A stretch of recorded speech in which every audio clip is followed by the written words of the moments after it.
warahmatullahi wabarakatuh. Halo guys, ketemu lagi sama kami dengan saya Mutiara Alia dengan NPM C0C02306 dan teman saya Muhammad Rifki Alusri dengan NPM C0C02305. Sini kami ingin mengerjakan tugas coding. Sini kami akan menjelaskan apa itu haki yang akan disampaikan oleh teman saya yaitu Mutiara. Mutiara, apa itu haki?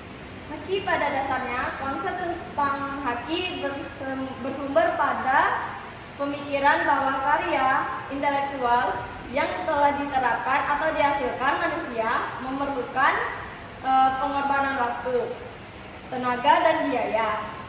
Pengertian hak asas kekayaan intelektual atau haki kekayaan intelektual adalah hak untuk menikmati secara ekonomis hasil suatu kreativitas intelektual. Dan di sini saya akan bertanya lagi kepada Mutia, apa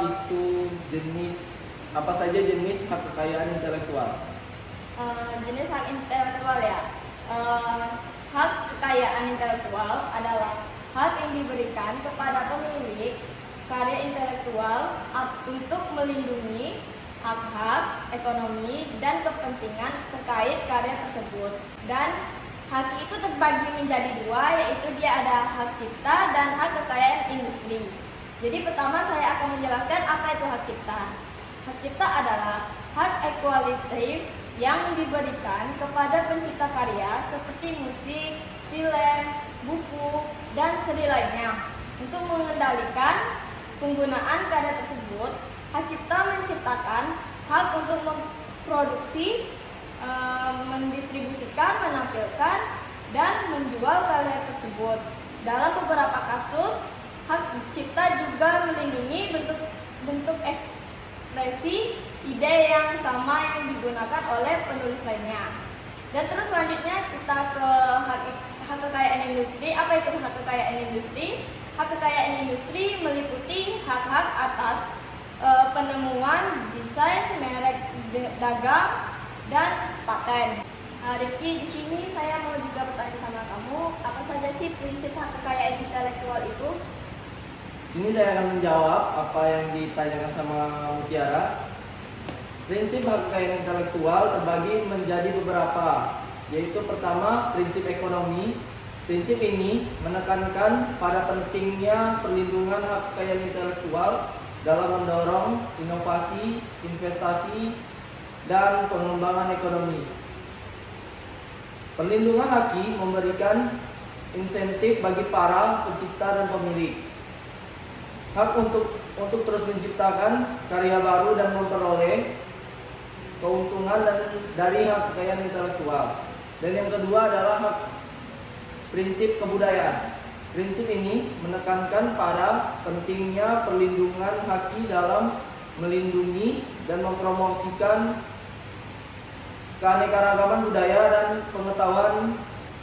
Pelindungan haki harus memperhitungkan kepentingan masyarakat dan memastikan bahwa hak kekayaan intelektual tidak membahayakan atau merugikan hak-hak yang ada di dalam masyarakat. Dan selanjutnya, prinsip hak kekayaan intelektual ada prinsip keadilan. Prinsip ini menekankan pada pentingnya perlindungan hak kekayaan intelektual dan memberikan perlindungan yang adil bagi para pencipta atau pemilik hak kekayaan intelektual mereka, sekaligus memperhitungkan hak konsumen dan masyarakat umum. Perlindungan haki harus memberikan kepastian hukum yang cukup bagi para pihak yang terlibat dalam penggunaan karya intelektual tersebut. Dan selanjutnya yaitu prinsip sosial. Prinsip ini menekankan pada pentingnya perlindungan hak kekayaan intelektual dan mendukung pembangunan sosial dan kemajuan umum. Perlindungan hak kekayaan intelektual harus mempertimbangkan efeknya terhadap kesejahteraan masyarakat, lingkungan hidup, dan lapangan publik secara keseluruhan. Jadi yang saya tahu di hak kekayaan intelektual itu ada beberapa manfaatnya. Apa saja sih manfaatnya? Oke, kita awali dengan manfaat hak kekayaan intelektual, yaitu pengertiannya. Perlindungan hak kekayaan intelektual memiliki manfaat yang sangat penting, antara lain melindungi kepentingan pencipta atau pemilik hal terhadap karya cipta. Penemuan dan merek dagang yang telah mereka buat dari penggunaan yang tidak sah mendorong terciptanya inovasi dan pengembangan baru. Karena pemilik hak akan merasa lebih aman dan dihargai dalam menginvestasikan waktu, energi, dan sumber daya dalam menciptakan karya baru. Manfaatnya yaitu meningkatkan nilai ekonomi dari karya cipta, penemuan dan merek dagang yang dilindungi hak kekayaan intelektual, sehingga memberikan intensif bagi para pencipta untuk terus menciptakan karya baru dan meningkatkan daya saing produk dalam pasar, mempermudah perolehan pinjaman dari bank karena haki dapat digunakan sebagai jaminan untuk memperoleh kredit atau pendanaan untuk membuat karya baru. Dan haki juga dapat mempermudah membantu dalam melindungi konsumen dari produk-produk tiruan atau yang biasa kita sebut KW yang merugikan, karena merek dagang dan paten dapat membantu dan mengidentifikasi produk asli atau palsu, dan juga meningkatkan citra dan reputasi perusahaan yang menciptakan hak karya cipta, karena perlindungan hak kekayaan intelektual menunjukkan bahwa perusahaan tersebut menghargai inovasi dan menciptakan produk berkualitas. Dan di sini kami akan menjelaskan apa saja permasalahan yang telah membawa beberapa kalangan artis tentang haki. Di sini kami akan menampilkan sebuah berita yang termasuk dalam pelanggaran haki.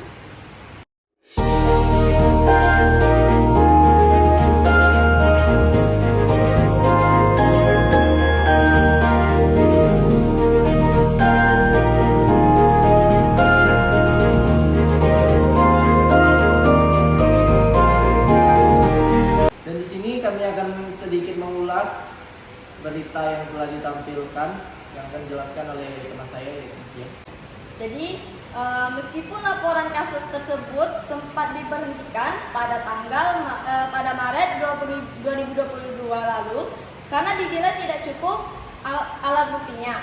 Namun ternyata pihak MS Glow kemudian melaporkan pengajuan pembalasan merek PS Glow ke Pengadilan Negeri Medan dengan alasan merek PS Glow menyerupai dengan merek lainnya. Nah, terus merasa pihaknya tak menyalahi aturan, pihak PS Glow mengajukan gugatan balik kepada MS Glow di Pengadilan Negeri Surabaya dan mengklaim bahwa PS Glow dan merek dagang MS Glow berada di merek kelas yang berbeda. Namun setelah beberapa kali mediasi, akhirnya kasus sengketa mereka dagang ini dimenangkan oleh PS Glow karena disebut bahwa mereknya berada dari yang digugat. Dalam putusannya, Majelis Hakim Pengadilan Negeri Surabaya menyatakan bahwa PT PS Store Glow Bersinar Indonesia mengantongi hak eksklusif atas merek dagang PS Glow, dan merek dagang tersebut telah terdaftar di Direktorat Jenderal Kekayaan Indonesia atau DJKI Kemenkumham. Akibat kasus sengketa merek daging tersebut, pihak MS Glow harus membayar ganti rugi dengan nilai yang cukup fantastis, yakni 37 miliar karena masalah hak cipta mereka dagang. Oke, itulah sedikit ulasan dari kasus yang kami bahas. Jadi di sini saya akan menjelaskan pentingnya pendaftaran hak kekayaan intelektual di negara kita, yaitu negara Indonesia. Belajar dari kasus PS Glow dan MS Glow, betapa pentingnya mendaftarkan merek dagang atau hak kekayaan intelektual ke Direktorat Jenderal Kemenkumham Indonesia.